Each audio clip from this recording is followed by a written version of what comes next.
उसामा, मैं आपकी तरफ आना चाहूँगी। उसामा, जो अदलिया में इख्तिलाफात का फ़ायदा साबिक़ा हुकूमत ने उठाया है और फिर अदालती फ़ैसलों की हुक्मअदूली भी की गई, अब चीफ जस्टिस काजी फ़ाइज़ ईसा साहब पर पूरे इदारे को मुत्तहद करने की मेरे ख्याल से एक बहुत भारी जिम्मेदारी है, तो क्या ये उनके लिए आसान होगा? ये बड़ा चैलेंज है।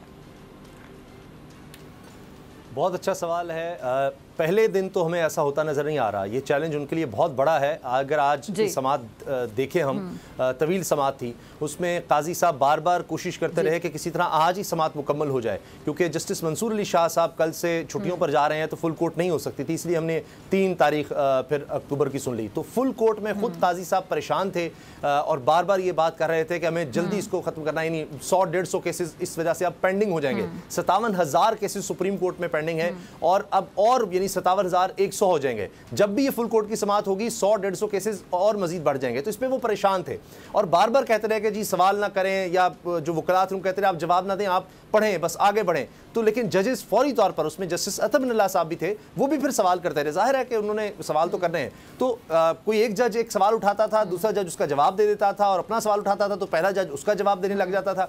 तो ये भी चीज़ हमें नजर आई। इसका एक पॉजिटिव पहलू जरूर है कि हर एक की अपनी सोच है, हर एक अपना ख्याल है, और ये तो नहीं हो सकता सारे जजेस जो हैं वो बिल्कुल एक सोच के साथ बैठे हों कि अच्छा हम नहीं करना है। डाइवर्सिटी होगी, हर एक अपना सवाल उठाएगा तभी चीज़ बेहतर हो सकेगी। तो ये ज़रूरी नहीं है, लेकिन ये बात अब सामने आ जाएगी कि इसका फैसला किस तरह से आता है। तो जो बात आपने की कि जी वो सारों को मुत्तहिद करें, मुझे नहीं लगता कि वो हो सकेगा। और कोई आइडियल सिचुएशन किसी हवाले से हो जहाँ तक एडमिनिस्ट्रेटिव मामलात हों तो अलग बात है, लेकिन कानूनी तौर पर सबकी सोच अलग है और मुझे लगता है कि वो इसी तरह से रहेगी। जिस तरह का इंप्रेशन एक आम पब्लिक में है कि पता नहीं बंदयाल साहब के दौर में क्या था, कोई जजेस को दस्तों गिरेबान थे, पता नहीं क्या था, और काजी साहब के आते ही वो सब इकट्ठे बैठ कर आपको हर वक्त इकट्ठे नजर आएंगे, तो मुझे ऐसा होता नहीं नजर आ रहा। और इसी तरह से इनके अपने व्यूज़ होंगे और वही आपने देख लिया आज भी माहौल, तो ये इसी तरह से मुझे लगता है आगे भी चलेगा। जहां तक बात है काजी साहब के आज के दिन जबरदस्त लाइव कवरेज दिखाना, फुल कोर्ट की डिमांड थी वो भी इन्होंने तश्कील दे दी, फिर प्रोटोकॉल नहीं लिया, लेकिन असल चीज़ है इंसाफ सस्टेन करना। क्या उनके फैसले ऐसे होंगे कि सब उनको सराहेंगे? और जिस तरह से हम देख रहे हैं कि जो लोअर जुडिशरी है वो बेवकूफ़ होकर रह गई है, उनके कोई फैसला नहीं मानता, उनकी तौहीनें हो रही हैं। सॉरी उसामा, मैं आपकी बात काट रही हूँ, मैं यहाँ से थोड़ा सा आपसे इख्तिलाफ करूंगी आपकी इजाजत से। ये 2 सीनियर माहिर कानून मेरे साथ बैठे हैं, वो भी शायद अग्री करें। आपने कहा उनके फैसले ऐसे होंगे कि उनको सराहा जाएगा। फैसला तो उनका जो भी होगा जिस भी केस को लेके, तो हर कोई तो खुश नहीं होगा, उस फैसले पर तनकीद करने वाला कोई ना कोई तो होगा। लेकिन क्या वो अपने फैसलों पर अमल दरामद करवा सकेंगे? बात यह है। आपकी बात दुरुस्त है, लेकिन जिस तरह पहले हमने देखे हैं कई फैसले और उसके बाद ये हुआ कि जी कोई भी नहीं मान रहा। सुप्रीम कोर्ट ने मिसाल के तौर पर कहा कि जी आप इलेक्शंस करवाएं, नहीं हो सका। आज तक 90 दिन का मामला जो है वो सेटल नहीं हो पाया।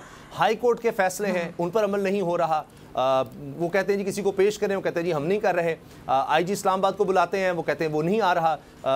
अटक जेल का जेलर है वो नहीं आ रहा। हाई कोर्ट के फैसलों को नहीं माना जा रहा। अभी आप देख लीजिए परवेज़ इलाही साहब 13 दफ़ा गिरफ्तार हो चुके हैं, कोई किसी अदालत को कोई मान रहा है? तो ये इनके लिए बड़ा काजी साहब के लिए इम्तिहान होगा, उनको स्टैंडर्ड सेट करना होगा। और ये सब बातें अपनी जगह हैं, लेकिन जब फैसला होगा तनकीद अपनी जगह होती है, सबको मानना चाहिए। हाई कोर्ट के भी फैसले हैं, लोग नहीं मान रहे। सुप्रीम कोर्ट पिछली का भी फैसला आया था। मेरे आपके इख्तियार में किसी में नहीं है कि जी गलत फैसला है तो नहीं मानना, फिर हर एक की अपनी इंटरप्रिटेशन होगी। तो अब देखना यही है कि काजी साहब के पास 1 साल का वक्त है, कानून की बालादस्ती होनी चाहिए, वो तारीख में बताएंगे। जी ठीक है। अगर आपको ये वीडियो पसंद आई तो सब्सक्राइब करें और बेल आइकन पर क्लिक करें। सब्सक्राइब करें और बेल दबाएं ताकि कोई खबर रह न जाए।